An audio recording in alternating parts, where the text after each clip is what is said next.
We leave Norway and make our way to England to visit some of the waters where modern dry fly fishing has its origins. In southern England, the much talked about River Test flows through the county of Hampshire.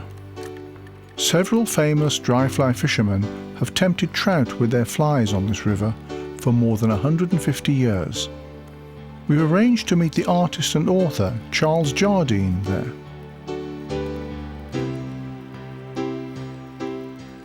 So this is Charles, this is the famous River Test Yeah, you've made it. You're where here. Halford and Marriott once fished. This is a river you wanted to come to. Here Yes. it is. So when did they once start to fish here? Was it?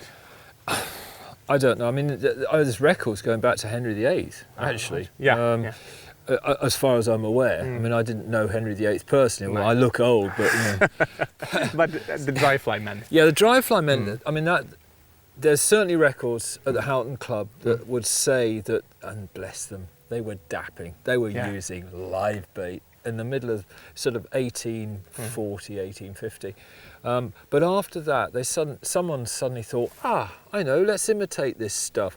But of course, you know, this is a tradition that's been going on in Derbyshire and all around there with Cotton and all these other people. So, I mean, they're obviously aware of fly fishing. But I guess Halford was the first one to really codify it in terms of our approach to it now, the upstream dry fly. Now, I know the people in the north are going to say, it was us, and we southerners always get a tough, a tough call from them. But nevertheless, the ideas and the way it was set out was very much Halford, where you fish upstream, you fish the dry fly to an observed feeding fish. Very sensible. And still people do the same. Yeah. Yeah.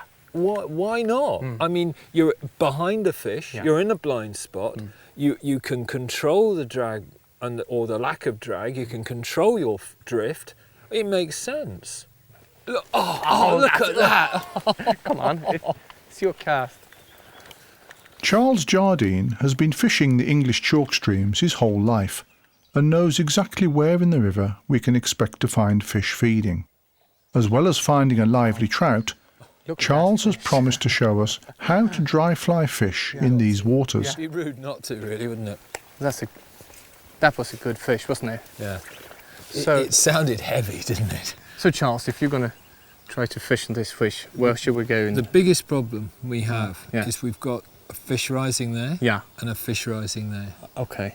They're all on the far side. Now, there are certain areas you can wade, there are certain areas you can't wade here. And I would advise, this is quite a solid bottom.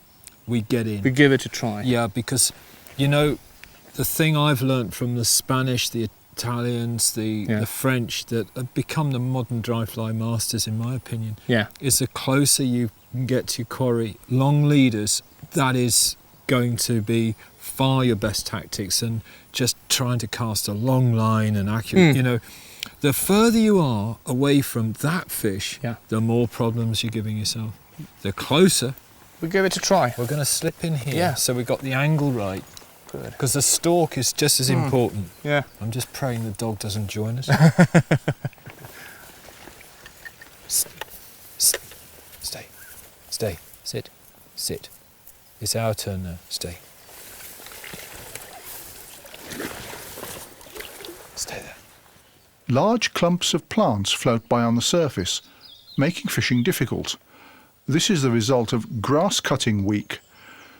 During a certain week every year, the river's cleared of weeds and grasses to prevent it becoming overgrown. Very, very deep. Fishing on the Test is governed by tradition. For example, you must always use an upstream cast. Fishing downstream is considered unsporting and is, of course, forbidden. Just watching, see if we're not getting tangled up. The tactic Charles uses is firstly to let the fish rise until it feels safe. Won't do it there. Then he casts his fly about a metre upstream of the rising fish, letting it float freely on the current straight towards the fish. To help him keep in direct contact with the fly, he takes in the line at the same pace as the fly moves towards him. Here we go. Brilliant. Oh. Nice hooking. There you go. There you go. That's nice. That's a nice trout, isn't it? Yeah, it's a very upset trout, actually. Because the water's so clear, the fish are shy and easily frightened, which is why Charles uses a long, thin leader of up to 6 I metres. always play my fish off the reel. Yeah. I saw that you was waiting just a short second before you Set the hook. Yeah. Yeah. Well, we always got a saying here called "God save the Queen." God save the Queen Yeah. before you make the strike. Which is easy if you've got a royal family. Yes. Well, you've got. We one. have that as Yeah. well. I don't know what the Americans do. God save the president. That's a lovely fish too. That's nice. Oh, Look at that. Yeah, You it's a know- strong one. Yeah, but you know what?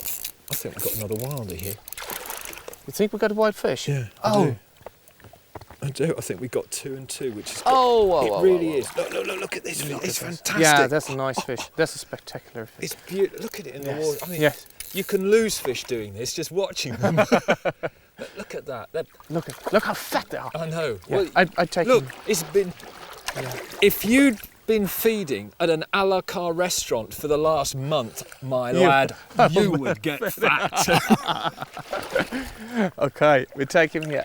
Ah, right. Look at that trout. That's Isn't that beautiful? a beautiful. It's almost like a sea trout. Yes, yes. Very, very. And there is the fly. Look at that. Yeah. But Look it's at so that. silver. Look at Yeah. that sharp Look at fin. that. That is a wild fish, isn't it? Absolutely. Oh, but what beautiful a fish. classic fish.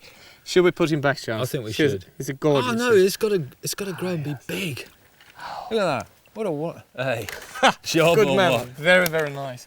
High five on the test. It shouldn't be allowed. The test is quite different to the rivers we've just left in Norway. The water's crystal clear, and you can easily see right to the bottom in most places. As the afternoon becomes evening, the number of mayflies on the surface of the water explodes. We see more and more fish rising and chasing whatever's in the current on the surface. Get just down. Yeah. Fishing on the test is governed by traditional rules, where sportsmanship and gentlemanly conduct are more important than anything else. This is why we don't just fish by chance, but instead sit down and wait to cast at an actively feeding fish.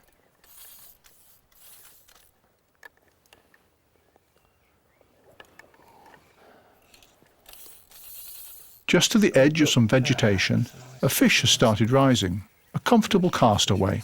Look at that. Are you getting dragged? Yeah, but it took Oh, you got it. Yeah. Yeah. Can you believe that? Oh, look. Oh, Beautiful. excellent. That's a Good nice job. fish. That's Yeah. a lovely fish. That was, at last. But everyone says, oh God, yeah, they're all big and all the rest of it. No, Yeah. they're not. No, These this are- is a nice fish. This is the size they should be. Yeah.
Caught him on this little fly I had from you. This is a spent spinner. Mm-hmm. What's your idea about a good dry fly?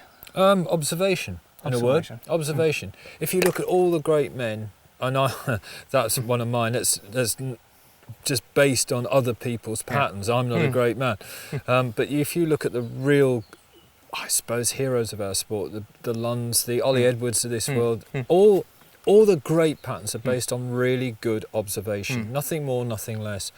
And then using the materials at your disposal. Now, okay, we've got a bit of foam in there, Yes. we've got a bit of polyester in the wing, we've got all sorts of stuff that is man-made fibre. Yeah. Now, you're not going to tell me that if Halford was around, if Skews was around, or Marriott was around, they're not going to use this stuff. Of course they were going to use this stuff. I mean, they were fooling around with cork and elastic and all sorts of stuff. While I saw your flies, Charles, I saw that the flies you normally use on this type of waters are normally trimmed. Yeah, they're low riding, they're flush. Yes. Well, you look at the surface, look, there's some fish moving there. Yeah. Now, look at the way in which they're taking the fly. It's not hurried, No. it's just sipping, it's just Yes. almost denting the surface.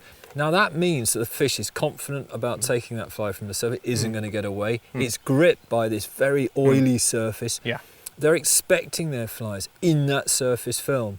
Parachutes, clip tackles, singe tackles, anything to keep that fly low. Now if I was fishing poppy, bright little freestone rivers, I might well go for a full hackle. So it's really looking at the water, looking at the insect, and then recreating that in a vise. What did I say? Observation. Oh, look at that. We've got to Look at catch that Yeah, one. yes, there, that's a nice fish. up there, with the shoulders. Look at him. That says, take me.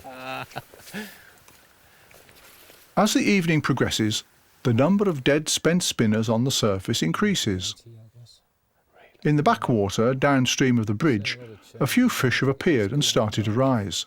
So we're gonna fish Because the fish are so peaceful, Charles thinks that they're feeding on spent spinners, dead mayflies. See, that's why that fish is there. Yeah. Yeah, and because it's so difficult. I'm just wondering if I can get an angle on it to the side of the bridge. It's not easy to get the fly in just the right place. Overhanging branches greatly limit the casting options. Behind the fish. Very bad cast. And the fly's just too big.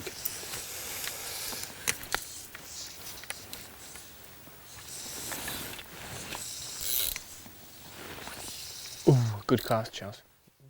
The fly lands on a perfect line just upstream of one of the most active fish. Has been fished down To help him keep in direct contact with the fly, Charles takes in the line at the same pace as the fly floats in the current.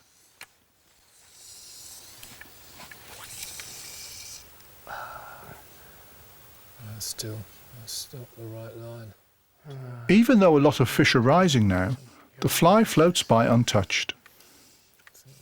Charles casts again, but this time the fly lands in a line drifting exactly over one of the fish. You do it. Very good. Come on.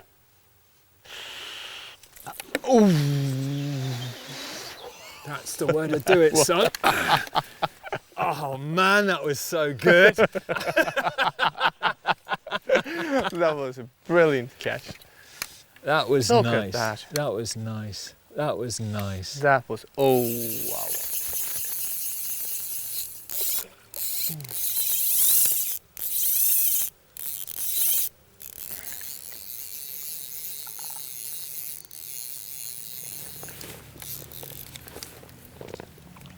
Oh, this fish looks beautiful.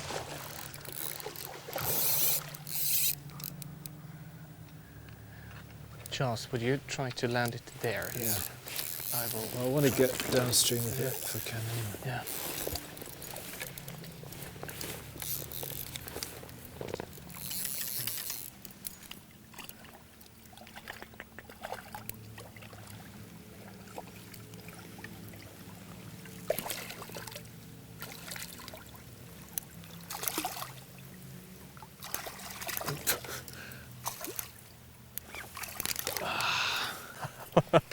That's a beautiful fish. It is a lovely fish. Yes.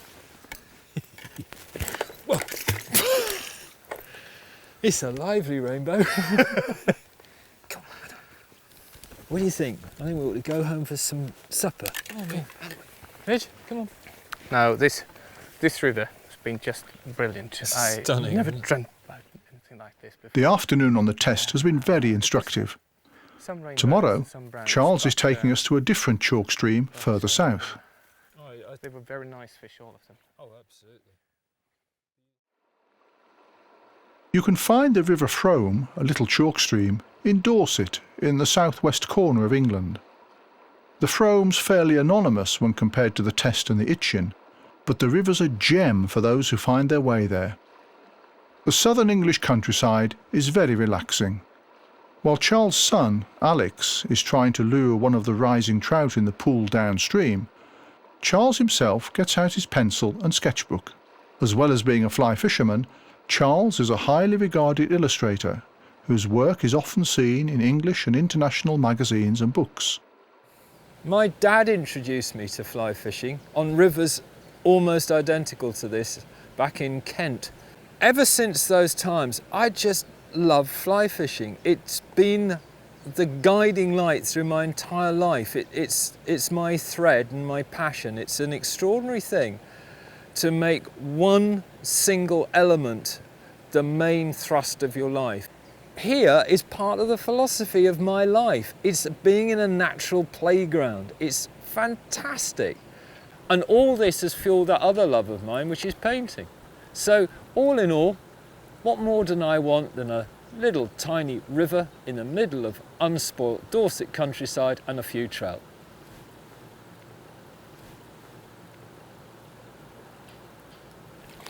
That's where life is, round here. Look at all these caddies. All these, look. The wildlife and insects in rivers have always fascinated Charles. His interests in entomology, water management and practical fly fishing go hand in hand.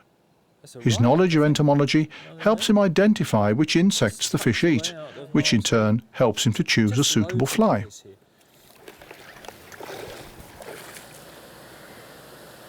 Oh, you bastard! Wasn't even looking. Won't take again. It did. There you go.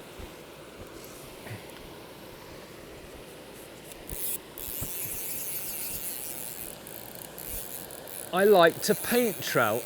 Now it seems to me very sensible, if you like painting trout, is to try and catch the odd one. And you know, the fascinating thing about, I should be concentrating on this because this is a very upset trout. You would think after 50 odd years of doing this, you'd get fed up with this. Not on your life you get fed up with this. If you do, I think I'll probably stop breathing.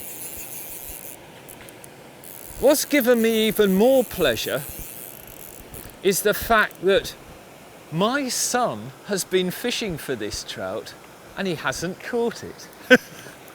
I have.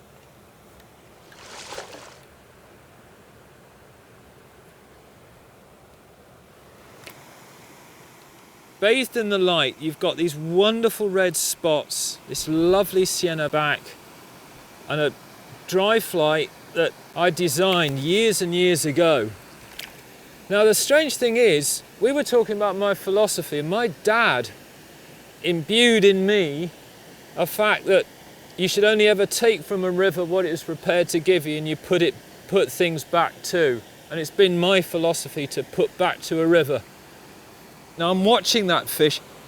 That's why I love to paint trout. For me, it's the perfect symmetry.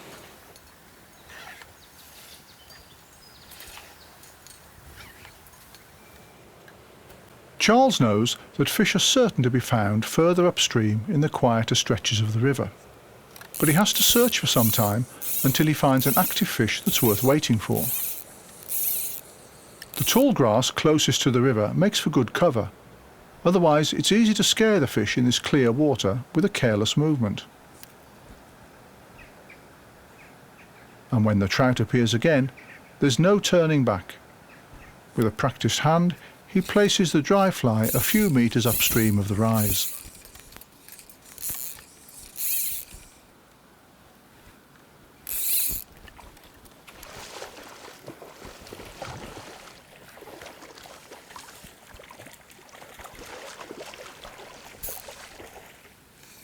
Whoa. Oh, it's very upset. Oh no!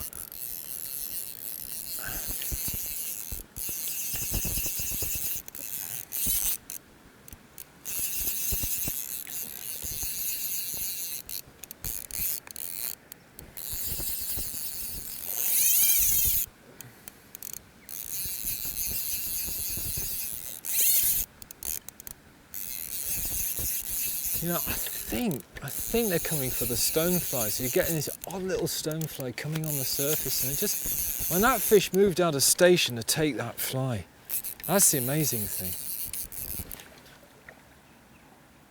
It really came across. I've got to, look. I don't want to wade in this.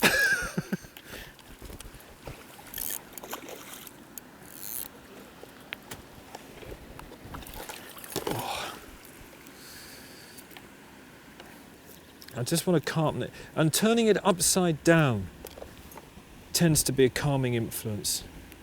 There. The days spent together with Charles have been very positive. We've learnt a lot about fishing in chalk streams and about fishing with dry flies.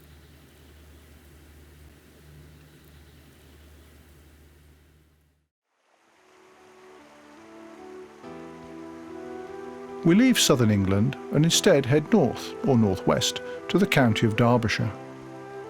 The hilly landscape, the Derbyshire Fells, is quite different to the southern counties.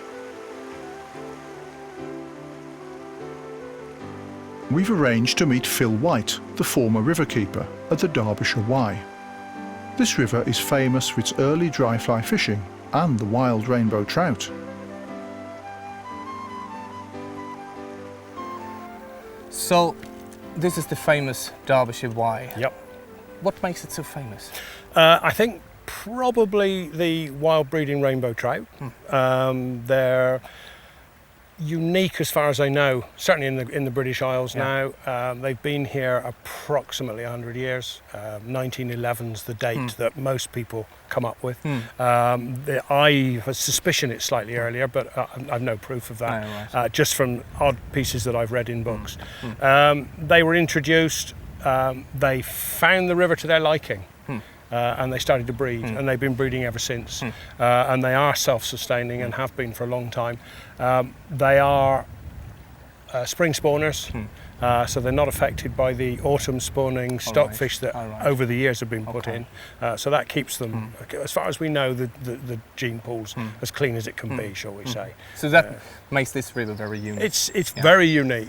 Yeah, absolutely. Another thing I think of when I hear about Derbyshire Wye, that's dry fly fishing. Yeah. This particular beat has been dry fly, certainly as far as history sensibly can be traced back until the 1850s. Yeah. Ish. Really? Wow. Exactly when, I'm not certain. Yeah. Again, I've got dates at home. I could actually tell you the dates, but let's say 1850-ish. About 150 years ago. About that sort of time. There's quite a well-known fly tyer that you'll know the name of, Ogden. Who is an early dry fly tyer, and he brought it's said he brought some of his new dry mayfly patterns up, stayed at the Peacock.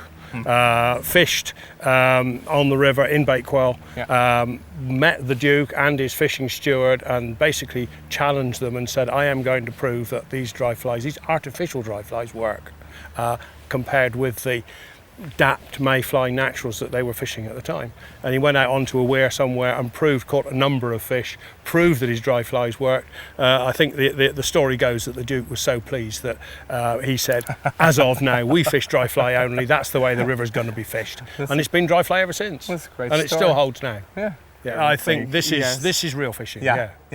So, how long have you been fishing this river? Well, I came up here in 1984 as the keeper. Yeah. And I've been here ever since, basically. But I now work for myself. To show us how dry fly fishing is done on this river, Phil has picked out a couple of rising fish a little further upstream. But if you want to get really close without spooking them, then you need to move carefully. Wow. There's a couple of fish feeding up there, don't they? Good fish. Yeah. You can see one over there. Oh yeah. Clearly, just catching the line, and again he's coming. Oh yeah. What do you think they feed on? Phil decides to cast at one of the fish that's just started rising. But despite several rising fish, he can't persuade any of them to take just his fly.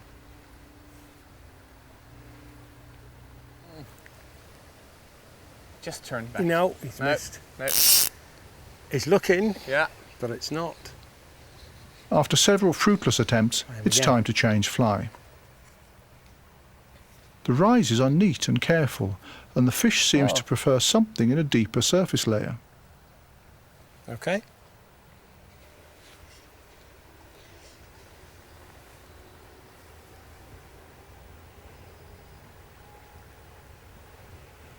Yes. Good man. Oh, Grayling again. grayling again. That's a nice fish though. Better fish. Yeah, very good. Better fish. Good job. More like it. Often you'll find the grayling feed better Yes. here in the morning, All right. and the trout come on in the evening. Yeah. But a better fish. All right. Good That's a fish. sweet fish. That's nice. That's a sweet fish, isn't it? Nice fish. Nice Yeah. grayling. Yeah. Yeah, good. Nice fish. Sweet fish. Yeah. I put him back. Yeah.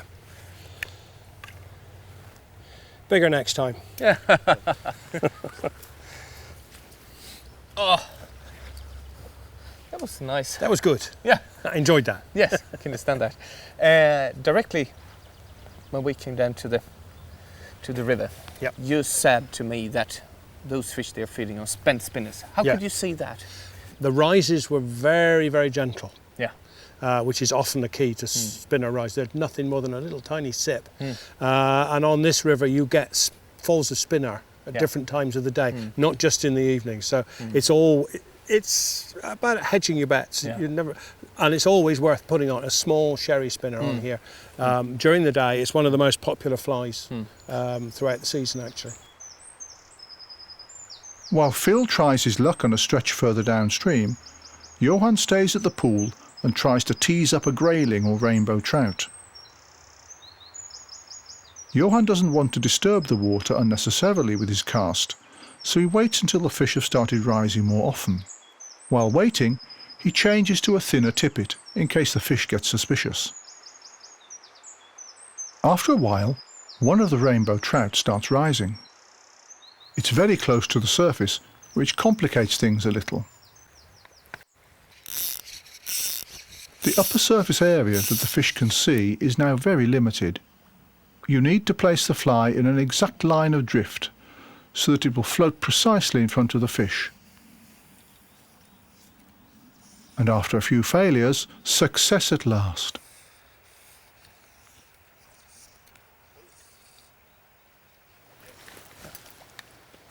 The rainbow trout doesn't weigh more than 600 to 700 grams, Oh, yes. but it still puts up a decent fight. Oh, good fish. Good fish. Wow.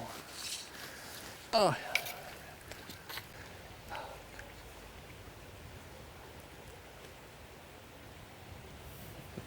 We've now achieved our goal of catching one of the Derbyshire Wye's wild rainbow trout. But we still have a few questions for Phil, including his opinion about how a good dry fly should be designed. So Phil, yeah. you've been tying flies for several years. Yeah. You've been fishing this river since the 70s. Yeah. What's your ideas, what's your opinion about a good fly for this type of water, particularly with dry flies as we talk about here? Size first. Okay. And generally speaking, this is a small fly river. And when I say small, I mean 16s and smaller. Yes. Down to, well, I can manage a 24. If you're good eyesight like you can probably get down a little bit smaller. There are times when it's important. Little black jobs, little green jobs, they work well. I like my flies to sit low to the water, low profile on Yes. the water.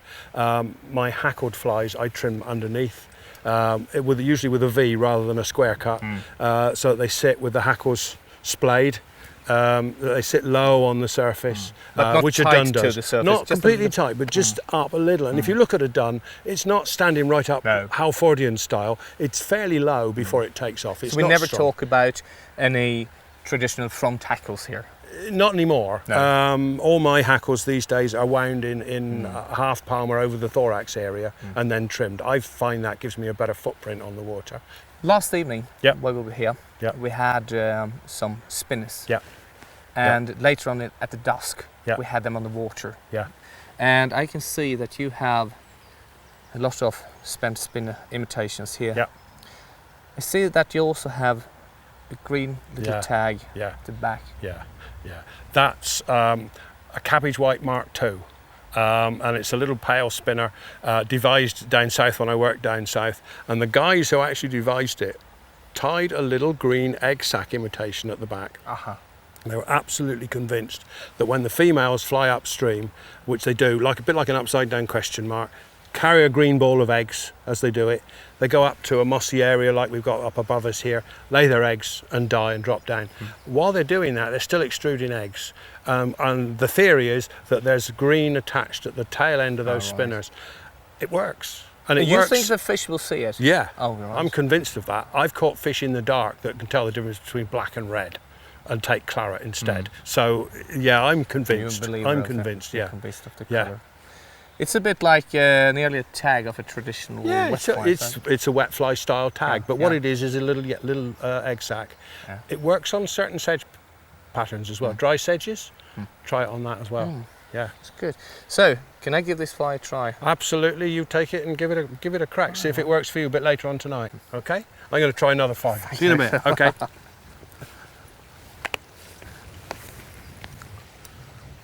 Some way upstream of the quieter pools, the river changes character and there are some faster stretches. In the upper pool, where the current runs out, we can see several fish rising. The rises are much more intensive now compared to earlier in the day.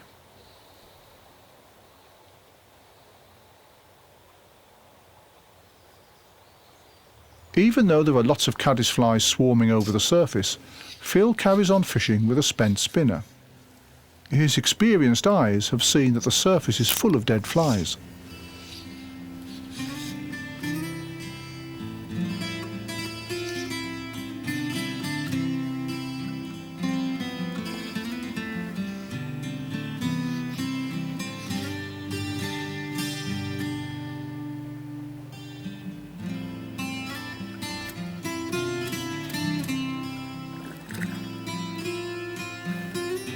Nice grayling, this one a little bit better.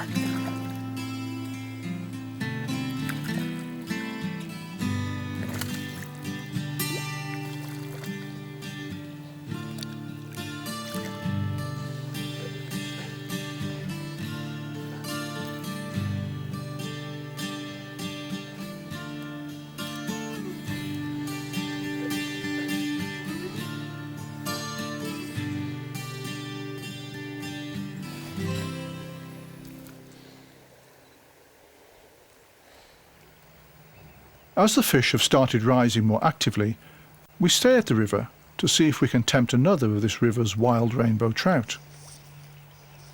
Despite all the fish rising for the hatch in the river, the imitation must reach high standards of exactness if the fish are to show any interest. After a few casts, it's time to change fly. The imitation of a spent spinner is exchanged for a light-coloured caddis.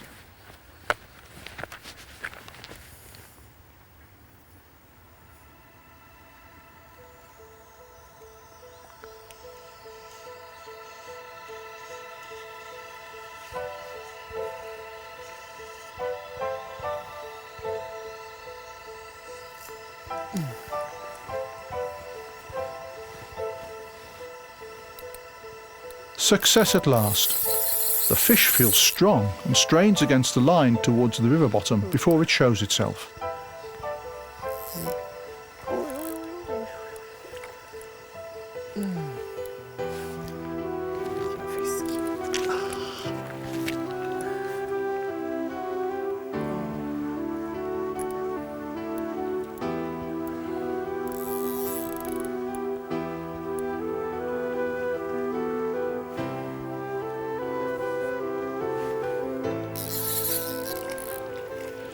It's an impressive sight when it glides up to the surface. The spool-shaped body is a beautiful silver colour, while the fins look almost unnaturally large. The wild rainbow trout is a perfect end to a fantastic day with Phil White, who's given us lots of tips and ideas to take away and think about.